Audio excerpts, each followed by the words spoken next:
Hello दोस्तों, आपका स्वागत है मेरे YouTube चैनल ज्योतिष ज्ञानशाला कल का सच में। आज फिर एक नए वीडियो के साथ मैं आपके सामने आई हूँ।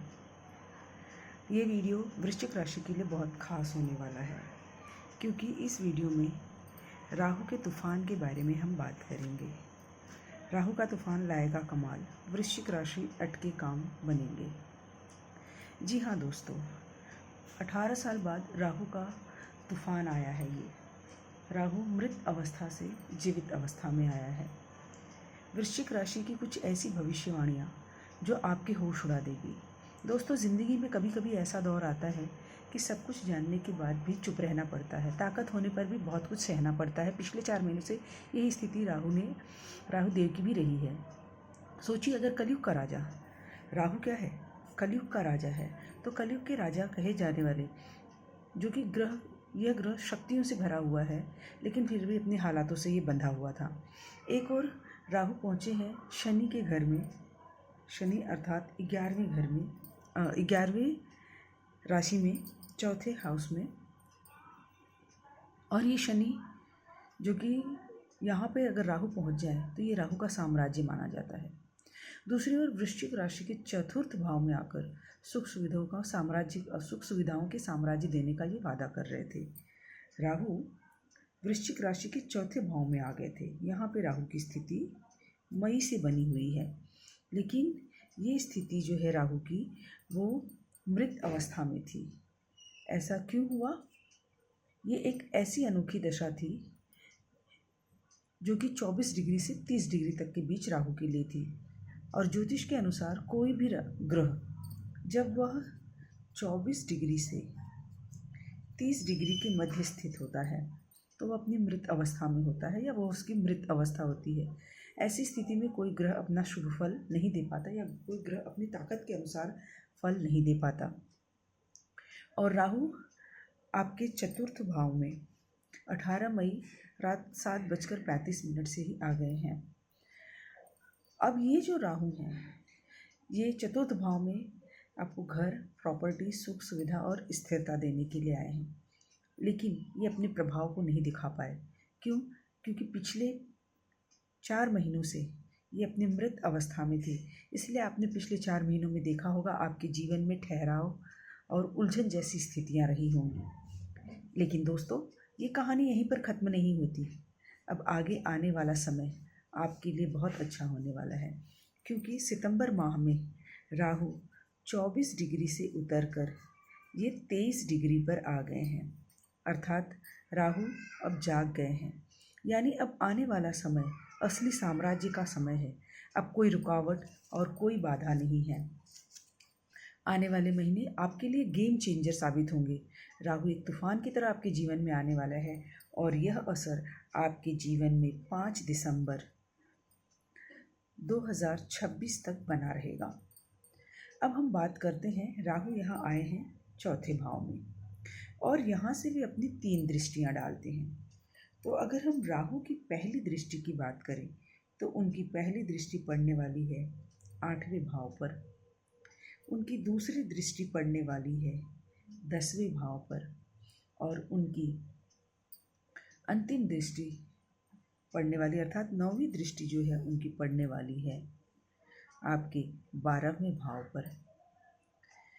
और इन दृष्टियों में, राहु की इन दृष्टियों से विस्फोट होगा आपके जीवन में, आपकी किस्मत बदलेगी।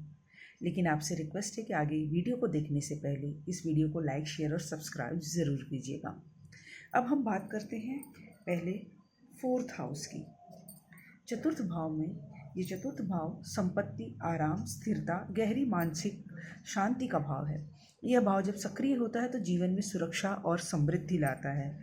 याद रखिएगा दोस्तों, ये जीवन में समृद्धि और सुरक्षा का भाव लाता है। जो लोग प्रॉपर्टी खरीदने या बेचने के बारे में सोच रहे थे, उनके लिए यह कालखंड बेहद अनुकूल रहने वाला है। आप 2026 के भीतर ही ऐसे फैसले ले सकते हैं जिन पर बाद में आपको लाभ ही लाभ नजर आएगा। इस गोचर के साथ, राहु ने ये जो गोचर किया है चौथे भाव में, इस गोचर के साथ ज्ञान और शिक्षा का वरदान भी जुड़ा है। नई समझ, नया ज्ञान, प्रैक्टिकल स्किल, ये सारी चीज़ें डेवलप होंगी जो आपके लक्ष्य को हासिल करने की क्षमता को दोगुना कर देंगी। याद रखिएगा दोस्तों, समुद्र मंथन के समय यही राहु था जिसने अपने दृढ़ संकल्प शक्ति के सहारे अमृत पान किया।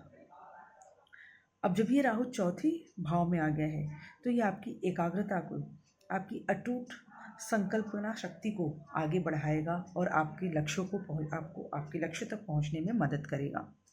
अब हम बात करते हैं राहु की दृष्टियों की। तो राहु की पहली दृष्टि पड़ रही है 8वें भाव में, और 8वां भाव यह रहस्य का भाव होता है, गहरे बदलाव का, आध्यात्मिक विकास का, नए अवसरों का प्रतीक है। अब आपको ठहरना और रुकना नहीं पड़ेगा दोस्तों, बल्कि आप एक नया आयाम, नई दिशा, नई ऊंचाई हासिल करेंगे। यह 8वां भाव राहु आपके लिए असंभव को संभव करने के लिए का समय लेकर आया है। अब हम बात करते हैं राहु की अगली दृष्टि जो कि 10वें भाव में पड़ रही है। यहाँ पे 5 लिखा हुआ है और ये है सूर्य देव की राशि। जी हाँ दोस्तों, राहु की दूसरी दृष्टि 10वें भाव में पड़ रही है जहाँ पर सूर्य देव की राशि है। दशम भाव ये भाव होता है कैरियर का, ये कैरियर का घर है। जब राहु दशम भाव को देखता है तो वह सिर्फ काम नहीं देता बल्कि नाम भी देता है। अब यहाँ पे सिर्फ आपको कैरियर में काम ही नहीं मिलने वाला है बल्कि आप जीवन के क्षेत्र में अपना नाम भी रोशन करेंगे। राहु अपने प्रयासों से आपको असाधारण ऊंचाई देगा। यहाँ पे वो आपको मान सम्मान, शोहरत, जिम्मेदारियाँ सभी चीज़ें देगा। जहाँ पर देवगुरु बृहस्पति स्थिरता के साथ ऊंचाई देते हैं या बढ़ोतरी देते हैं, वहीं राहु उस बढ़ोतरी को और विस्फोटक ऊंचाई तक लेकर जाता है। जिनका नाता यहाँ पर मीडिया से, पॉलिटिक्स से और पब्लिक सर्विसेज से है, उन लोगों के लिए तो ये बहुत ही सुनहरा अवसर होने वाला है। राहु यहाँ पे आपको बहुत ऊंचाइयों तक लेके जाएंगे। अब बात करते हैं राहु की 9वीं दृष्टि जो कि 12वें भाव पर पड़ रही है। 12वां घर ये विदेश का घर माना जाता है या विदेश यात्रा का माना जाता है। ये रीलोकेशन, आध्यात्मिक उन्नति, आने वाले समय में ट्रांसफ़र, लोकेशन चेंज या विदेश जाने के अवसर आपके लिए बना सकता है। अगर आप इस बदलाव के इच्छुक हैं तो यह शुभ समय आपके लिए है। राहु स्वयं निवेश कराने वाला ग्रह है। आप किसी प्रोजेक्ट में अगर इन्वेस्ट करना चाहते थे तो यहाँ पे यह इन्वेस्टमेंट आपके लिए बहुत ही लाभप्रद साबित होगा। कोई बड़ी डील फाइनल करना चाहते थे, लंबे समय से अटके हुए किसी फाइनेंशियल प्लान को आगे बढ़ाना चाहते थे तो यह आपके लिए बहुत ही सुनहरा अवसर होने वाला है। दोस्तों, कर्ज उधारी से परेशान लोगों के लिए राहु उन्हें बाहर निकालने का रास्ता दिखा सकता है। जो लोग hospital, health care, import export, travel, real estate या एजुकेशन जैसे फील्ड से जुड़े हुए हैं, उनके लिए आने वाला समय गेम चेंजर साबित हो सकता है। कैरियर का 10वां भाव राहु की पकड़ में है। आप चाहे बिजनेस करते हो या नौकरी, प्रोफेशनल लाइफ में हो, अब बड़े से बड़े मौके आपके सामने आएंगे। जो काम अब तक अधूरे आपने छोड़े थे वो मजबूती और दमदार तरीके से पूरे होंगे। 18 साल बाद राहु का यह साम्राज्य आया है और जब यह साम्राज्य राहु का होता है तो उसे कोई रोक नहीं सकता। लेकिन किंतु परंतु ये जान लीजिए कि हर सिक्के के 2 पहलू होते हैं। वैसे ही राहु के भी अलग अलग रंग हैं। यह केवल शक्ति देने वाला ग्रह नहीं है बल्कि यह आपको भय और भ्रम की स्थिति भी दे सकता है, क्योंकि ये भय और भ्रम का भी स्वामी है। जहाँ ये ऊंचाइयों को ले जाएगा वहीं पर ये भय और भ्रम का भी स्वामी है। तो दोस्तों, यहाँ पर वह केवल शक्ति देने वाला ग्रह नहीं है बल्कि उसकी प्रवृत्ति है आपको डराने की, आपके विचारों को उलझाने की, ताकि आप अपने लक्ष्य से भटक जाएं। लेकिन असली खेल यही है कि अगर आप सकारात्मक रहें, कहने का मतलब अगर आप पॉजिटिव रहेंगे तो आप अपने लक्ष्य पर फोकस करेंगे। आपने अगर अपने लक्ष्य पर फोकस रखा तो यही राहु की शक्ति आपके लिए सफलता के रास्ते खोल देगी। इसलिए यदि आप अपने विज़न पर अडिग रहे, आपका जो भी विज़न है, आपका जो भी लक्ष्य है, जो एम टारगेट है, अगर आप उस पर अडिग रहे तो समझ लीजिए आपने राहु की सकारात्मक ऊर्जा को पकड़ लिया है और यह ऊर्जा आपको वहाँ तक पहुँचा सकती है जहाँ तक पहुँचने का आपने सपना देखा है। लेकिन दोस्तों, क्योंकि हमने यहाँ पे बात की है राहु की नेगेटिव एनर्जी के बारे में, तो जब राहु की नेगेटिव एनर्जी है तो उसके लिए कुछ उपाय करने भी ज़रूरी हैं ताकि उन उपायों से हम राहु की नेगेटिव एनर्जी से अपने आप को बाहर निकाल सकें।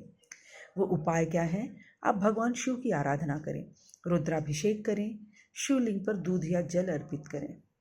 बस इतने साधारण से उपाय से आप राहु को अपने वश में कर सकते हैं। राहु की पॉजिटिव एनर्जी का आप फ़ायदा उठा सकते हैं। तो दोस्तों, अगर वीडियो आपको पसंद आई हो तो प्लीज़ इस वीडियो को सब्सक्राइब और शेयर ज़रूर करिएगा। आपका दिन शुभ हो और मंगलमय हो। फिर मिलते हैं अगले वीडियो में दूसरी नई राशि के साथ। देखेंगे राहु दूसरी राशि पर क्या अपना कमाल दिखाते हैं। धन्यवाद।